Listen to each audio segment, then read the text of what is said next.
guys, we are back. I am with Britt today. This is Sydney behind the scenes. We are social distancing, so Britt is going to be the focus today. Last week I chatted with Catherine and he was behind the camera, but now she is. So I am going to get to ask him some get to know you questions and hear an update from him on his perspective of things that are going on in our local market. And also, he has so much experience in construction and also flipping homes. I thought that everybody might like to hear what he has to say about those things. So of course after that he will get to pull a question out of the jar of mystery, so I hope you all stick around for that because you never know what secrets he may have to reveal. So alright, so it's been like a million years give or take since you became a licensed contractor. How did you get into real estate?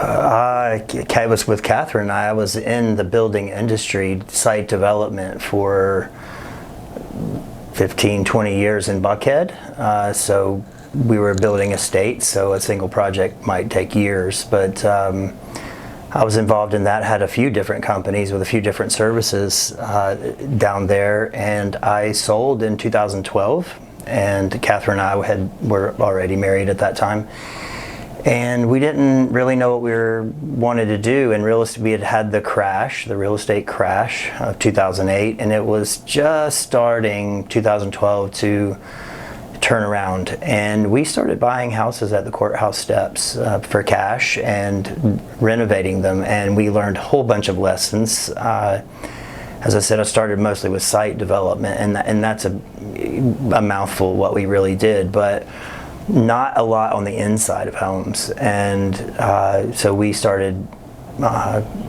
doing renovations of homes, buying them and fixing them up and selling them. And one thing led to another, and Catherine was so good at selling her homes that people wanted her to sell their homes. And so she got her real estate license, and the deals started getting, the easy deals to renovate started getting more and more difficult to find, which was a good thing. That means the housing market was really recovering, and the things that we were finding needed a lot of work, and all of that needed permitting, and so I needed to get my license in order to do that. So it was a long way to say it was by accident that we got into real estate.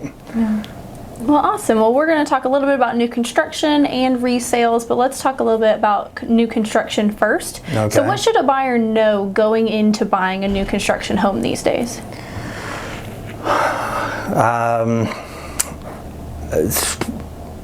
Several things. The process is messy.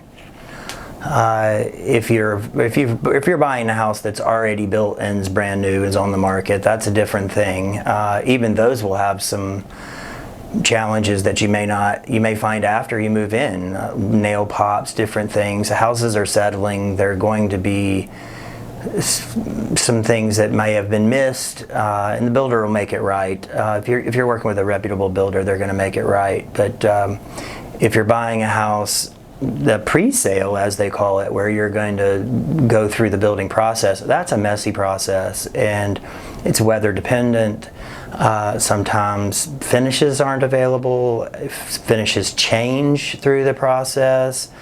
And if you're doing it not with a custom builder, but with more of a track home builder, they're running and gunning. They're going fast, and the contractors sometimes get the wrong stuff delivered to the right stuff to the wrong house, and that cabinets, for example, might go in gray cabinets or go into a home that should have gotten white cabinets, and it happens. It's part of it, and so my advice would be not to freak out. That sounds hard. yeah, it's a stressful thing buying a house and going through it. But if you're working with a reputable builder, they're going to make it right. Just don't stress. Don't plan a party on a date that they gave you to move in, unless that's a week away, because they're going to miss the date. It just is what it is. My grandmother used to say, and I've heard it since, that you can't bake a cake without breaking a few eggs, and eggs get broken in the process, mistakes get made, things, even brand new things, get put in and then broken. But the builders are used to that. They don't freak out about that. They just make it right. And so I would say relax as much as you can and enjoy the process. And if you are and can have that state of mind, it's going to be a lot more fun for you. That's for sure. And I've seen buyers really just not love their home when they moved in because they were so micromanaging and had just unrealistic expectations.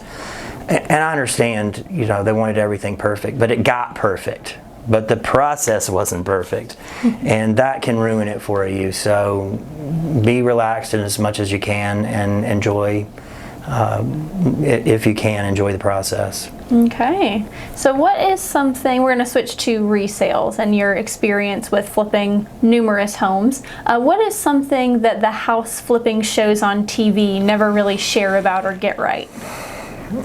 Well, I don't watch them normally, but I have seen them, and the thing that really always appalled me, the number one thing, the prices are wrong. What they show in terms of their budget, what they're going to fix for $3,500 or whatever, it's totally untrue. It just doesn't go that way. Everything's, even when they show you the messy jobs, at least my experience with them, which is limited, but the prices are not accurate at all, and it gives people the idea, and come in, the water's fine if you really want to do that yourself, but it gives people the idea that they can come in and make a boatload of money, and that's just not true. Mm-hmm. It's very hard to make money flipping homes.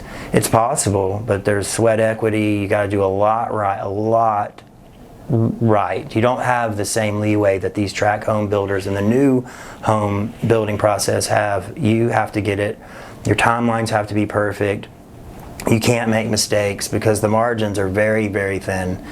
And if you're a well-organized person and have different kinds of contractors and subs that you rely on and can trust, then you can do okay. But as far as I'm concerned, all of their budgets are wrong. Yeah, well, I was actually just about to ask, you and Catherine have flipped numerous homes, and people on our social media channels have even watched some of those processes happen. And so I was going to say, what helps you guys be successful in that? And I know you just mentioned having reputable vendors is important, but anything else? Well, that's a big one. I mean, being able to trust people. Nowadays people are so busy. They're telling us, and I believe that one side of the economy is hurting, but in the building industry and the housing industry is not, and therefore the contractors are all very, very busy. And so I had to use someone recently that I didn't have a lot of experience with, and it was a nightmare. And had I not had the experience that I had, this particular guy was a very smooth talker, and had I not had the experience, I would have just believed what he was saying to me, his excuses for why he was doing such a terrible job. But I had to move him out and then sit on the sidelines and wait for my usual guys to become available. So,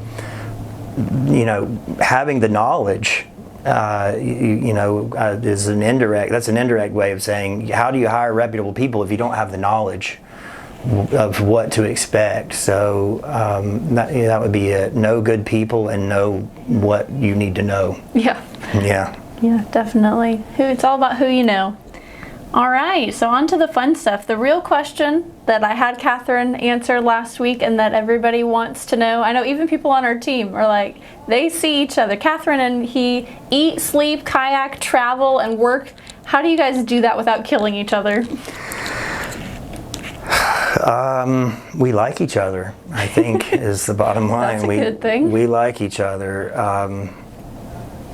It's not without its moments. I mean, so I've been an entrepreneur my entire working career, and Catherine came when we got married. She came to help me with my businesses, and back then, boy, she threatened to quit every other week. I fired her every other week. So you fired your wife? Well, we never actually went through with it, but one week she was threatening to quit, the next week I was threatening to fire her. So But I never wanted to do that. Ever since the moment I met her, I've wanted to spend every minute with her. So don't get all gushy on us. Yeah, I was genuinely trying to bully her into sticking around. I like it. We're problem solvers. We come at things very differently, and it usually comes out, the combo we come up with very good solutions together. So for the most part, I very much enjoy it, and I think she would say the same thing. It's not all easy, but it's worth it. Yep, I think for the team, it's inspiring and comical sometimes to watch. Yes, we have very different personalities. Yes, and on that note, we know that you love going on your week-long motorcycle rides around the country. That's your thing that you love to do. So other than that, and you can feel free to talk more about it, but what other than that is your secret talent or way that you like to spend your time?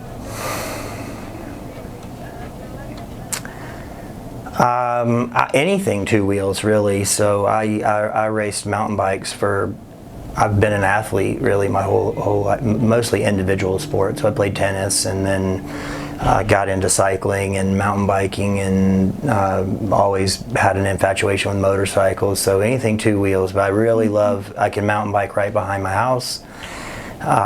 Which is so special. I don't have to drive. I can just go right out the back, and there are about 40 miles worth of trails behind our house, and that's a stress reliever and a fun, and I'm jumping and crashing and not getting hurt, so it's all good. Yep. Yeah. Wow. The one thing that I love about Britt is his competitive spirit. He is always ready to go. Like, he'll make anything into a competition, no matter how small it is. And I do relish in the times that I beat you at the little things. It's the little things. Oh, and you're not competitive. Yes. That's clearly coming out right now. Yes. Love it. All right, so the time has come, Britt. Go ahead and grab the jar of mystery. I'm nervous. Let's see what it has in store for you today. Don't peek. Just grab one. Do I get an edit or a cut or something if I don't like it? Oh, this is the one I was hoping I didn't get. So tell me your favorite joke. So I'm sorry to say I'm not a joke. I am a funny person, but are you? Yeah, I am making it up though. I make it up. I'm situational comedy, so I don't have jokes. So he doesn't have jokes. I do want people around me to laugh, and so I'm attempting to make people laugh quite a bit, but I don't have a joke. I'm so sorry. Pick another one. Oh. Lame.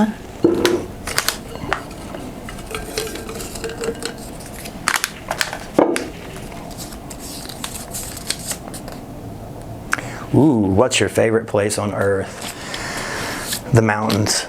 Any particular ones? Well, I just got back from Colorado, so I really like the Rocky Mountains. I like the Blue Ridge Mountains, but the first time I ever went out west, and then, I saw in Jackson Hole, saw the Grand Tetons. Oh man, it makes my heart sing. It impacts me emotionally, really, to just see the grandeur of these mountains, and I can never get sick of it. I never can get sick of it. It just moves me. So yeah, any place with mountains, I would say I want to be there all the time. I agree. Let's all move to Colorado. Just for the mountains. All right, so I had a really good time chatting with you and also with Catherine, so I think I'm going to pull Susan in next week and see what she has to say about all of this, and we'll see what she gets to pull out of the jar of mystery. So until then, everybody, stay safe at home and enjoy this great fall weather that we are having. So unless you live in the north where it could start snowing any day, we could help you with that. Atlanta is pretty great, so just come on in, the water's fine. See you next week. Bye, everyone.